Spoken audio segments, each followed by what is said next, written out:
What's your Tyler's back with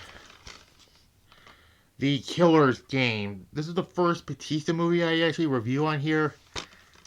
And yeah, I mean, we did a lot of rock movies, but we might as well give Batista a chance. And look, opinions aside, I actually thought this was pretty good.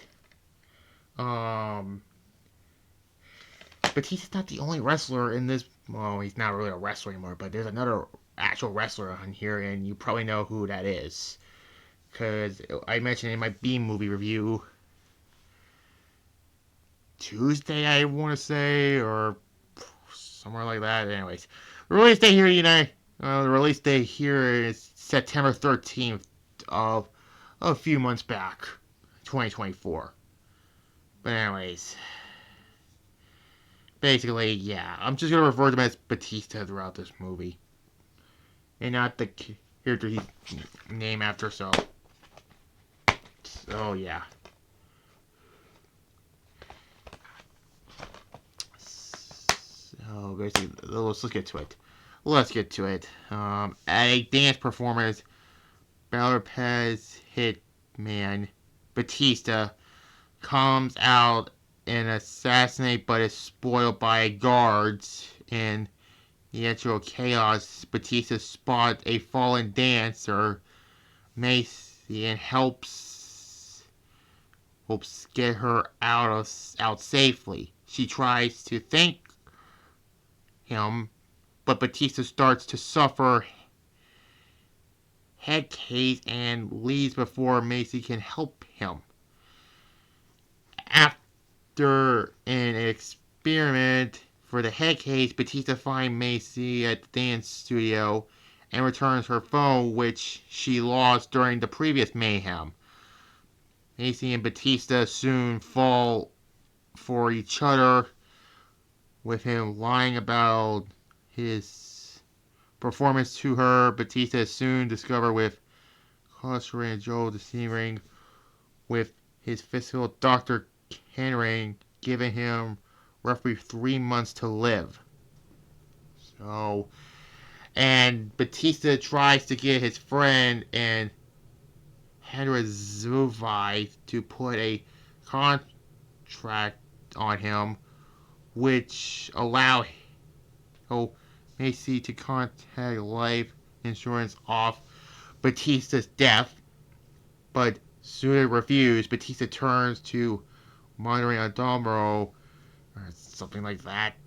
I can't pronounce it. Another assassin, and handle the contract.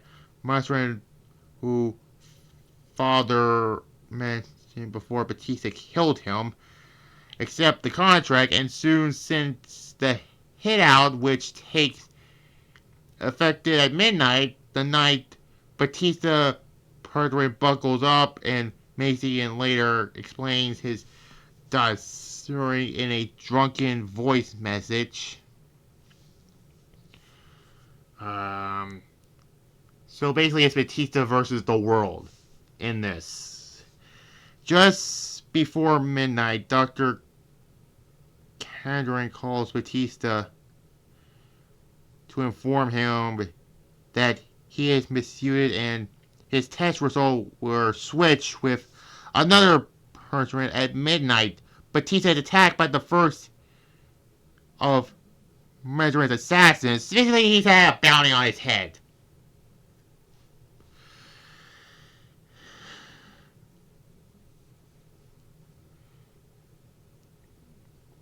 And the Conjuring Ganger and his gang, who is quickly killed by the Hungarian Lord and brother, who was attacked together with their motorcycle,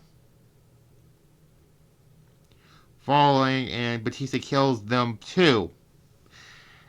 Yeah. They're basically like NPC enemies, like in video games, or like the first boss fights. That's the best way I could put up with it.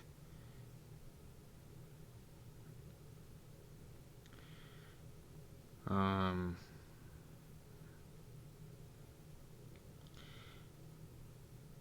Batista tries to cancel the contract, but Martha refuses, and the contract every available hitman in Europe as she doubles the contract for the initial $2 million to $4 million. Lasher Gesher, who turns down the in contract, joins the herd along with Scottish brothers Angers and Roy, who one of them is Drew McIntyre. Yes, Drew McIntyre is in this movie. I believe this was in September, right? It was in the feud he still had with CM Punk. So, you know. The British, I'm not going to say that. GMC and Torna, aka the Pretty Girls, and the Dancing Assassin called Baltos. Batista visits Sonny and his wife, Sharon, the later of Warren, fixes his henchmen in Bad Vision. Batista sets up traps at the nearest castle to lure the other assassins there. Most of the assassins arrive, attack Batista, but he's quickly taking them down. Meanwhile, Lauren arrives in Bunkern, where he is fooled to partner with an perjuring assassin, Money. The two of them trick down Mace to her attempt to take her capturing. Lauren calls Batista through Mazrin's phone and tells them to meet the nearest cemetery. When Batista, to confirm Lauren Mazrin escapes, steal Lauren's car and ram into him before she takes Batista with her. A hit squad led by Mazrin right-hand man Max shows up and fires on Batista. A furious Mazrin has Max call Mazrin and demands that she instead the contract is $6 million before he leaves money behind. Meanwhile, Batista tells Mazrin that he is an assassin and of his Mazrin, but that is what willing to retire to be with her. She tells Batista that she is pregnant and would not want to raise a child with that word I'm not going to say. Mazrin shot to pass out because of Max bullets. Hits her in the shoulder. Batista drags Mazrin to a church where the priest father O'Brien gives them the cigarette. Batista tends to Macy. Batista proposed to Macy shot after she wakes up, and O'Brien recruited Anger to marry them. The ceremony is interrupted by the arrival of Max and his men, who injured the priest shortly before Lauren shows up. Batista kills the most of Max's squad before he pins Lauren under some scaffolding. Max tries to kill Batista. Mazrin kills him first with a headshot. To her horror, Batista tells Macy out of church and leaves injured but alive. Lauren there, meanwhile, Ziffy confronts Marva at her compound and excuses her for breaking the assassin code. Batista and Macy later gets married, and while proposed to retire from the assassin life, Macy tells him to conserve the cause of raising a child and suggests not giving up early. And that was basically it. And let me check. Well, yes, Drew McIntyre was one of the assassins, so yeah. Um,